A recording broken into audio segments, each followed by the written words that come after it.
Bonjour Eric Antoine. Bonjour Christelle. Couvre-feu et fermeture des lieux non essentiels oblige, et je mets bien évidemment des guillemets sur ce mot. Vous proposez ce début 2021 votre nouveau spectacle Connexion en mode tous à la maison justement. Alors emmenez-nous un petit peu en coulisses parce que je crois que vous n'êtes pas seul justement de l'autre côté de l'écran. Oui, il y a beaucoup de monde autour de moi, mais en fait c'est ce mot, c'est vrai qu'essentiel, qui a fait hérisser les poils de beaucoup d'artistes. Et sur le spectacle, en effet, c'est un spectacle de collaboration. Alors à la base, évidemment, je suis tout seul, j'écris tout seul pendant des semaines, dans l'isolement de l'artiste qui est parfois un petit peu difficile. Et puis après, il y a une dizaine d'intermittents qui, eux, sont au quotidien, mais avant même en préparation, il y a 20-30 personnes entre la billetterie, la communication, les réseaux, la presse, le site internet, et enfin toutes les étapes. Et puis après, il a fallu créer l'objet parce que l'idée, c'est que je voulais que tous les spectateurs qui viennent puissent me parler. Concrètement, vous êtes devant l'écran. Concrètement, je suis devant un écran géant qui est aussi un écran tactile et sur lequel je vois des mosaïques avec 50 foyers à chaque fois. Je clique, je retrouve 50 nouveaux foyers. Je clique, je retrouve 50 nouveaux foyers.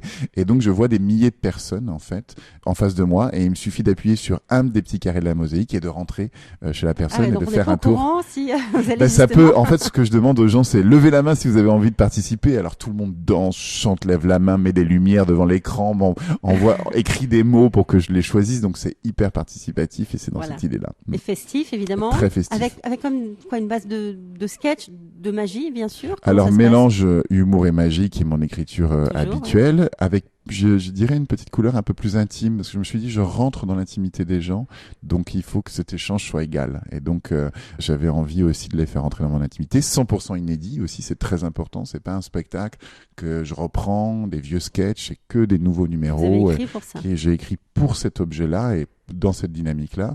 Puis au fur et à mesure, je découvre en fait. Je découvre le média, on est comme des explorateurs. Donc il a fallu qu'on découvre aussi ce que c'était que Zoom, comment ça fonctionne. Et donc l'idée, c'était de faire aussi quelque chose qui est de la gueule, quoi. J'avais envie de produire quelque chose, pas comme lors du premier confinement, où on faisait tous nos vidéos un peu de chipouille pour envoyer aux gens, leur faire plaisir, un truc sur notre téléphone avec un son moyen, une lumière moyenne et une image, un cadrage unique.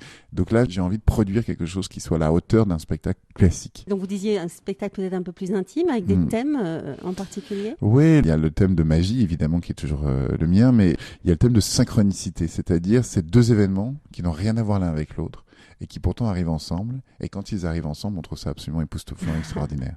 Donc je parle toujours de ce moment où tu penses à une personne que tu aimes, elle t'appelle exactement, et en plus elle te dit exactement ce à quoi tu pensais.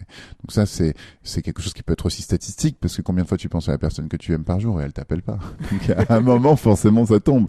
Mais il y a des moments comme ça dans la vie, des espèces de signaux qui ont bouleversé ma vie. Et c'est ça dont je pars pour aller essayer de créer des synchronicités, des connexions de cet ordre-là chez les gens. Puis l'autre idée aussi, il y a eu aller au spectacle, c'est un événement. Donc on s'habille, on se prépare. Donc là, c'est de créer un dress code, de dire soyez fous. Donc il faut que les gens donc se préparent aussi. C'est aussi que la magie ait lieu entre leurs mains. Donc de prendre des objets de chez vous, un livre, un souvenir de voyage, un objet de votre couleur préférée, un rouleau de papier toilette, parce qu'il y a eu un drame pendant le premier confinement, c'est la pénurie. Il y en avait plus dans mon supermarché, donc j'ai décidé d'apprendre à tout le monde comment le déchirer et le reconstituer. Donc il y a des parties comiques comme ça et puis des parties plus profondes. Voilà. Et finalement, est-ce que vous diriez, avec cet objet que vous avez créé, est-ce que c'est mieux ou moins bien que dans une salle de spectacle finalement ? C'est ni l'un ni l'autre, c'est vraiment différent. C'est-à-dire que quelque part, c'est plus intime. C'est-à-dire que je rentre chez vous comme jamais je suis rentré chez vous.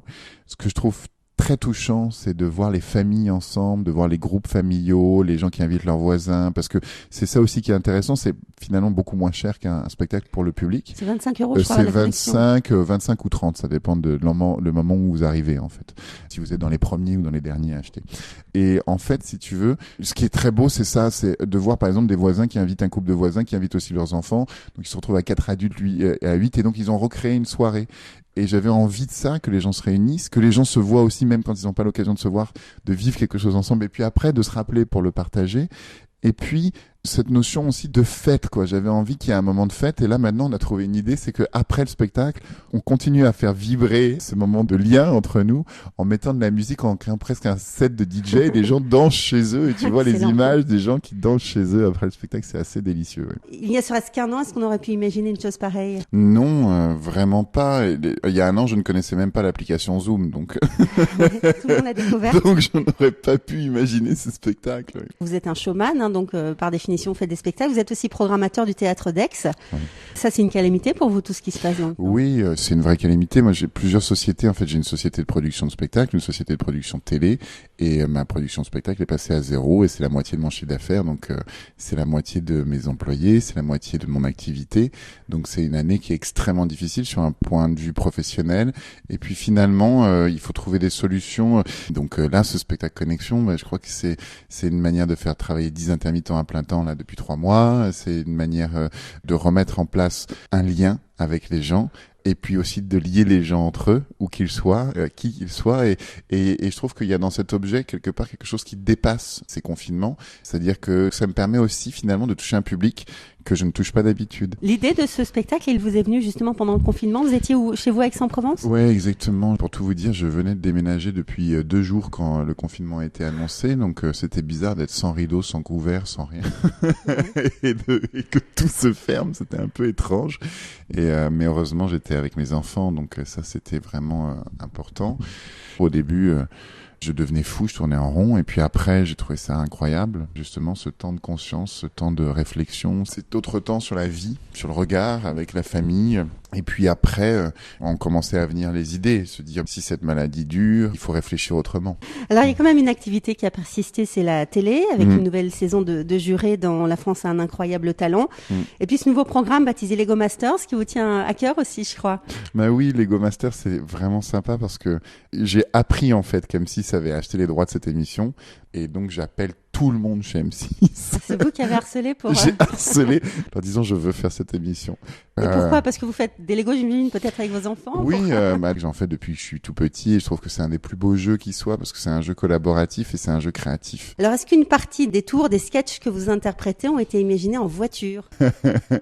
Non, mais... Je vous demande ça parce que je crois que vous aimez bien conduire, justement. J'aime beaucoup conduire, et puis je conduis souvent et beaucoup, parce que je fais beaucoup de routes, évidemment.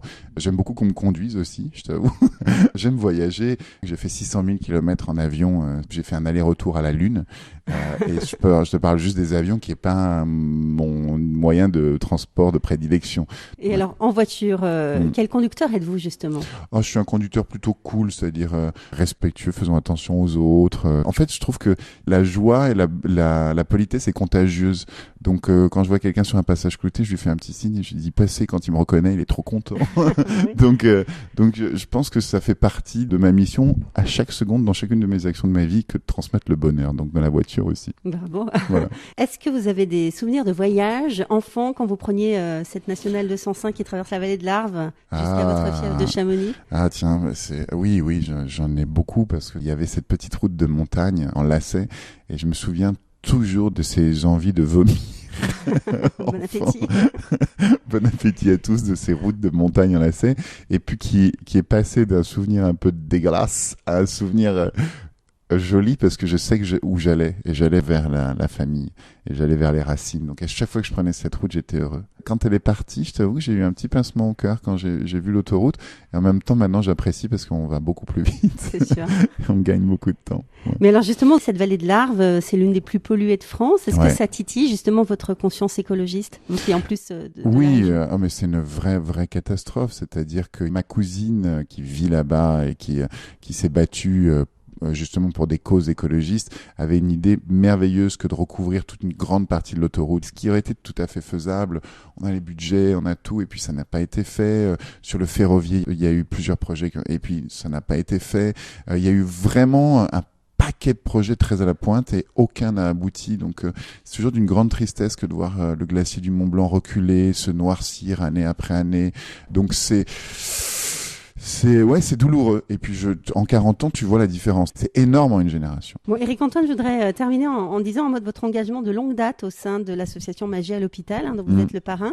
Est-ce que vous avez dû là aussi mettre cette activité un petit peu en sommeil ? Alors, Magie à l'hôpital est en difficulté, alors parce que justement, finalement, ce spectacle digital, ça a été un des moyens de re-rentrer dans les hôpitaux, puisque avec Magie à l'hôpital, on a pris un parc de tablettes qu'on a envoyé dans les hôpitaux pour permettre aux enfants de voir aussi les spectacles. Donc ça, c'était notre action. On n'a plus le droit de rentrer dans les hôpitaux dû à l'éloignement sanitaire qui nous est imposé. On a réussi à le faire la dernière fois, c'était au mois de novembre. Le dernier, c'était à Necker, où on a réussi à faire une grosse opération avec une trentaine de magiciens à Necker. Et puis, depuis, les hôpitaux nous sont interdits. Donc, on fait autre chose. On fait du lien aussi avec les familles. On travaille autrement. Mais là aussi, c'est quelque chose d'essentiel. Ah c'est absolument. Là, on est dans l'essentiel. On est au-delà de l'utile, on est dans l'essentiel. Un grand merci à vous, Éric-Antoine, de nous avoir accompagnés. Et avant de vous applaudir sur scène, bientôt on espère, on peut vous rejoindre donc chaque vendredi et samedi.